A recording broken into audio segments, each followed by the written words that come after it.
Hello ನಮಸ್ತೆ. ನನ್ನ YouTube ಚಾನಲ್ಗೆ ತಮ್ಮೆಲ್ಲರಿಗೂ ಸ್ವಾಗತ. ಇವತ್ತಿನ ಈ ವಿಡಿಯೋದಲ್ಲಿ ಅವರೆಕಾಳು ಪಲ್ಯನ ಹೇಗೆ ಮಾಡೋದು ಅಂತ ನೋಡೋಣ. ನಾವು ಮೊದಲನೇದಾಗಿ ಅವರೆಕಾಯಿಗಳನ್ನು ತಗೊಳ್ಬೇಕು. ಬೆಳೆದಿರುವಂಥ ಅವರೆಕಾಯಿ ಆದರೆ ಅದನ್ನು ಸಿಪ್ಪೆಯನ್ನು ತೆಗೆದು ಕಾಳುಗಳನ್ನು ಬೇರೆ ಮಾಡಿಟ್ಕೊಳ್ಬೇಕು. ಈ ರೀತಿ ಎಳತ್ತಾಗಿದ್ದರೆ ಅದನ್ನು ಸಿಪ್ಪೆ ಸಮೇತ ಚಿಕ್ಕದಾಗಿ ಕಟ್ ಮಾಡಿಕೊಂಡು ಹಾಕ್ಬೋದು. ನೋಡಿ, ನಾನೀಗ ಬೆಳೆದಿರುವಂಥ ಅವರೆಕಾಯಿಯನ್ನು ಅದರಿಂದ ಕಾಳನ್ನು ತೆಗೆದು ಇಟ್ಕೊಳ್ತಿದ್ದೇನೆ.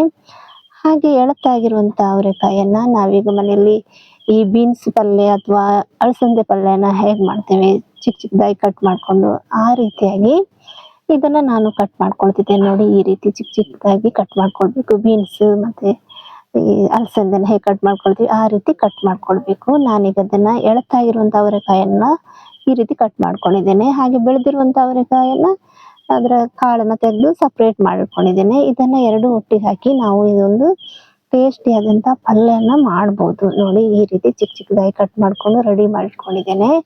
ನಾನು ಇದಕ್ಕೆ ಒಗ್ಗರಣೆಗೆ ಒಂದು ದೊಡ್ಡ ಈರುಳ್ಳಿಯನ್ನು, ಒಂದು 4 ಹಸಿಮೆಣಸನ್ನು ತಗೊಂಡಿದ್ದೇನೆ. ಹಾಗೆ 2 ಟೊಮೆಟೊನ ತಗೊಂಡಿದ್ದೆ. ನೋಡಿ, ಈ ರೀತಿ ಕಟ್ ಮಾಡ್ಕೊಳ್ಬೇಕು. ಇದನ್ನು ನಾನೀಗ ತೊಳೆದಿಟ್ಕೊಂಡಿದ್ದೇನೆ. ಈ ರೀತಿ ಅದಕ್ಕೆ ಬೇಕಾದಂಥ ಸಾಮಗ್ರಿಗಳನ್ನು ರೆಡಿ ಮಾಡಿಟ್ಕೊಂಡಿದ್ದೇನೆ ನಾನು. ಈಗ ಬನ್ನಿ ನೋಡೋಣ ಹೇಗೆ ಮಾಡೋದಂತ ನೋಡೋಣ.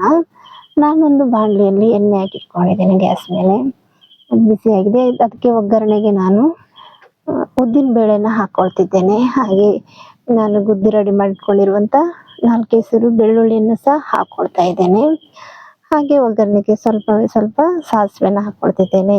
ಸ್ವಲ್ಪ ಕರಿಬೇವು ಸೊಪ್ಪನ್ನು ಹಾಕ್ಕೊಳ್ತಿದ್ದೇನೆ. ಇದಕ್ಕೀಗ ನಾನು ಕಟ್ ಮಾಡಿಟ್ಕೊಂಡಿರುವಂಥ ಈರುಳ್ಳಿ, ಹಸಿಮೆಣಸನ್ನು ಹಾಕ್ಕೊಳ್ತಿದ್ದೇನೆ. ಹಸಿಮೆಣಸು ಮತ್ತು ಈರುಳ್ಳಿ ಚೆನ್ನಾಗಿ ಫ್ರೈ ಮಾಡ್ಕೊಳ್ಬೇಕು. ಒಂದು ಕೆಂಪಗಾಗುವ ಹಾಗೆ, ಕೆಂಪನ್ನು ಬರುವವರೆಗೂ ಇದನ್ನು ನಾವು ಫ್ರೈ ಮಾಡ್ಕೊಳ್ಬೇಕು. ಚೆನ್ನಾಗಿ ಈರುಳ್ಳಿ, ಹಸಿಮೆಣಸು ಚೆನ್ನಾಗಿ ಫ್ರೈ ಆದ ನಂತರ ನಾನು ಕಟ್ ಮಾಡಿಟ್ಕೊಂಡಿರುವಂಥ ಈ ಟೊಮೆಟೊನ ಹಾಕ್ಕೊಳ್ತೇನೆ. ಟೊಮೆಟೊನ ಹಾಕ್ಕೊಂಡು ಚೆನ್ನಾಗಿ ಸ್ವಲ್ಪ ಅದನ್ನು ಸಹ ಫ್ರೈ ಮಾಡ್ಕೊಳ್ಬೇಕು. ಸ್ವಲ್ಪ ಬಾಡಿಸ್ಬೇಕು ಅದನ್ನು. ಅದೇ ರೀತಿ ಫ್ರೈ ಆಗುವಾಗ ನಾವೀಗ ರೆಡಿ ಮಾಡಿಟ್ಕೊಂಡಿರುವಂಥ ಅವರೆಕಾಯಿಯನ್ನು ಹಾಕ್ಕೊಳ್ಬೇಕು. ಇದನ್ನು ನೋಡಿ, ಇದು ಹೆಚ್ಚಾಗಿ ಇದನ್ನು ಬಳ್ಳಿಗಳಲ್ಲಿ ಹಬ್ಬಿಸ್ತಾರೆ. ಚಪ್ರನ ಹಾಕಿಬಿಟ್ಟು ಅದನ್ನು ಒಂದು ಹಬ್ಬಿಸಿದರೆ ತುಂಬ ಆಗ್ತದೆ. ಇದು ತುಂಬ ಚೆನ್ನಾಗಿರ್ತದೆ. ಇದರ ಟೇಸ್ಟೇ ಒಂಥರ ಬೇರೆ. ಈ ಬೀನ್ಸ್ ಮತ್ತು ಅಲಸಂದೆ ಪಲ್ಯಕ್ಕಿಂತ ಇದರ ಟೇಸ್ಟ್ ಬೇರೆ ಆಗಿರ್ತದೆ. ಇದು ತುಂಬ ಚೆನ್ನಾಗಿರ್ತದೆ. ನೋಡಿ ಎಷ್ಟು ಚೆನ್ನಾಗಿ ಬಂದಿದೆ. ಇದಕ್ಕೀಗ ನಾನು 1 ಚಮಚದಷ್ಟು ಸಾಂಬಾರು ಹುಡಿಯನ್ನು ಹಾಕ್ಕೊಂಡೆ. 2 ಚಮಚದಷ್ಟು ಹಚ್ಚ ಖಾರದ ಪುಡಿಯನ್ನು, ಸ್ವಲ್ಪ ಅರಿಶಿನ ಹುಡಿಯನ್ನು ಹಾಕ್ಕೊಂಡಿದ್ದೇನೆ. ನಮಗೆ ರುಚಿಗೆ ತಕ್ಕಷ್ಟು ಉಪ್ಪು, ಇದನ್ನೆಲ್ಲ ಹಾಕಿ 1 ಲೋಟದಷ್ಟು ನೀರು ಹಾಕ್ಕೊಂಡಿದ್ದೇನೆ ನಾನು. ಇದನ್ನು ಒಂದು 5 ನಿಮಿಷ ಬಿಟ್ಟಿದ್ದೇನೆ. ಇದೀಗ ಬೇಯ್ತಾ ಬಂದಿದೆ. ಇದಕ್ಕೆ ನಾನು ಮೊದಲೇ ರೆಡಿ ಮಾಡಿಕೊಂಡಿರೋಂಥ ಅರ್ಧ ಗಡಿಯಷ್ಟು ಕಾಯಿಯನ್ನು ತುರಿದಿಟ್ಕೊಂಡಿದ್ದೆ. ಈ ಕಾಯಿ ತುರಿಯನ್ನು ಇದಕ್ಕೆ ಹಾಕ್ಕೊಳ್ತಾ ಇದ್ದೇನೆ. ಈ ಕಾಯಿ ತುರಿ ಹಾಕೋದ್ರಿಂದ ಇದು ಪಲ್ಯ ತುಂಬ ಟೇಸ್ಟಿಯಾಗಿ ಬರ್ತದೆ.